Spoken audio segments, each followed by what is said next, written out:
गुरूर, आजमाइश और बेटियों की सच्चाई। कहीं बहुत दूर एक अजीम सल्तनत थी जहां एक बादशाह अपने जाओ जलाल के साथ हुकूमत करता था। इसका नाम बादशाह कैस था। वो जाहिरी तौर पर इंसाफ पसंद मशहूर था, लेकिन दिल में गुरूर, खुद पसंदी और जुल्म छुपा बैठा था। इसे अपनी दौलत, तख्त, फौज और अक्ल पर बेहद नाज था। इसके 7 बेटियां थीं, हर एक दूसरी से ज्यादा हुसैन, बावकार और नेक मिजाज। उनके नाम थे हलीमा, सलीमा, राबिया, जैनब, फातिमा, आमना और मरियम। बादशाह कैस बेटियों से मोहब्बत करता था, मगर चाहता था कि वो इसकी तारीफ करे, इसकी बर्तरी को तस्लीम करे और इसे खुदा की नेमतों का वाहिद जरिया समझे। एक दिन इसने अपनी तमाम बेटियों को दरबार में बुलाया और उनसे एक सवाल किया, बताओ तुम्हें मुझसे कितनी मोहब्बत है। सब बेटियां चौंक गईं। सवाल सादा था, लेकिन वो जानती थीं कि इसका जवाब अहम होगा। हलीमा ने कहा, अब्बा हुजूर, मुझे अब से अपनी जान से ज्यादा मोहब्बत है। सलीमा बोली, मैं अब को अपनी सासों की तरह चाहती हूँ। राबिया ने कहा, मैं अब के बगैर कुछ भी नहीं। इसी तरह 5वीं बेटी फातिमा ने कहा, मेरे लिए अब खुदा के बाद सबसे अजीम है। 6ठी बेटी आमना बोली, मैं अब से मोहब्बत करती हूँ जैसे फूल खुशबू से करते हैं। जब मरियम की बारी आई, जो सबसे छोटी और सबसे अक्लमंद थी, इसने कहा, अब्बा हुजूर, मैं अब से इतनी ही मोहब्बत करती हूँ जितनी नमक की जरूरत खाने में होती है।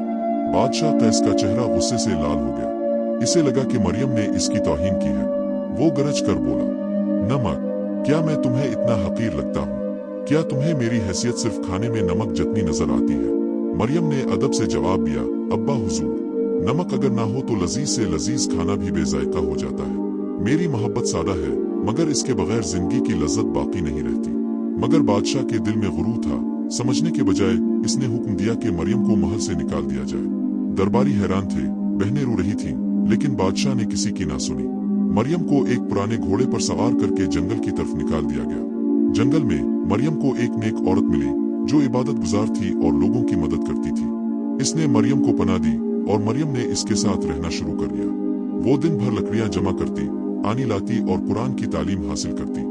जल्द ही मरियम की दियानतदारी, इल्म और हसन सलूक पूरे इलाके में मशहूर हो गई। इसी दौरान बादशाह की सल्तनत में कहत आ गया।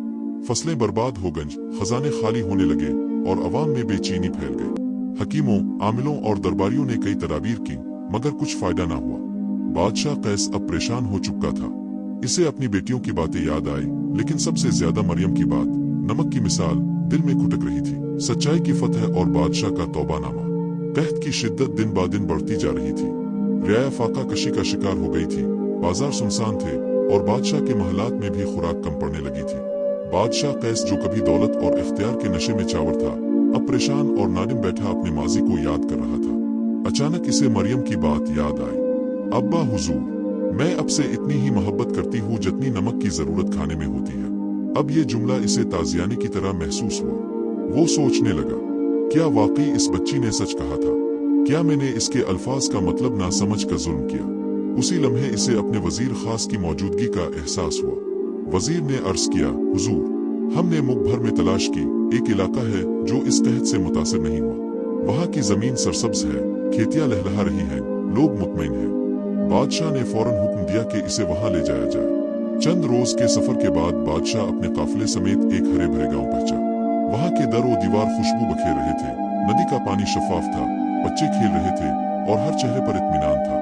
बादशाह हैरान हुआ, ऐसा कैसे हो सकता है? क्या ये लोग मेरी रियाया नहीं? क्या यहाँ मेरा हुक्म नहीं चलता? वजीर ने बताया, ये इलाका एक नेक औरत की सरबराही में चल रहा है। लोग इसे अलिफाम हिकमत कहते हैं। बादशाह ने इस औरत से मुलाकात की ख्वाहिश जाहिर की। जब अलिफाम हिकमत दरबार में आई तो बादशाह के कदमों तले से जमीन निकल गई। वो कोई और नहीं, इसकी अपनी बेटी मरियम थी। मरियम ने बादशाह के कदमों में सलाम किया, लेकिन इसकी आंखों में ना नफरत थी ना गुस्सा, सिर्फ वकार, सच्चाई और आजिज़ी थी। बादशाह कैस की आंखों से आंसू बहने लगे। इसने मरियम के सामने सजदा शुक्र किया और कहा, बेटी, तुमने मेरे गुरूर के आईने में मेरा चेहरा दिखाया। तुमने नमक की वो मिसाल दी थी जो आज मेरी जिंदगी की सबसे बड़ी हकीकत बन गई है। मुआफ कर दो अपनी इस गुनाहगार बाप को। मरियम ने नरमी से जवाब दिया, अब्बा हुजूर, अल्लाह की रहमत से बड़ी कोई मुआफी नहीं। जो समझ जाए वही कामयाब है। बादशाह ने मरियम को गिले से लगाया और ऐलान किया कि वही अब बादशाही की मुशीर खास होगी। इसे वापस महल लाया गया, जहां तमाम बहनें खुशी से इसे गिले लगाने लगे। अगले दिन मरियम ने अपने वालिद के लिए एक खास दावत तैयार करवाई। जब खाने पेश किए गए तो हर डिश खूबसूरती से सजी हुई थी, मगर जैसे ही बादशाह ने पहला नवाला मुंह में डाला, फौरन बोल पड़ा, ये खाना बेजायका है, इसमें कुछ कमी है। मरियम ने मुस्कुरा कर कहा, अब्बा हुजूर, सिर्फ नमक की कमी है। बादशाह की आंखें भर आए। इसने सच्चाई, तवाज़ुन और आजिज़ी का वो सबक सीखा था जो तख्त और ताज सिखा ना सके। इखलाकी सबक। एक गुरूर इंसान को अंधा कर देता है, मगर आजिज़ी इसे अल्लाह के करीब ले आती है। 2 सच हमेशा गालिब आता है, चाहे वक्ती तौर पर इसे झुटलाया जाए। 3 हर नेमत की अपनी जगह होती है, हत्ता के मामूली नमक की भी, इसे हकीर ना समझो। 4 अल्लाह की हिकमत से जो जुमले निकलते हैं वो वक्त के साथ अपने मतलब खोलते हैं। 5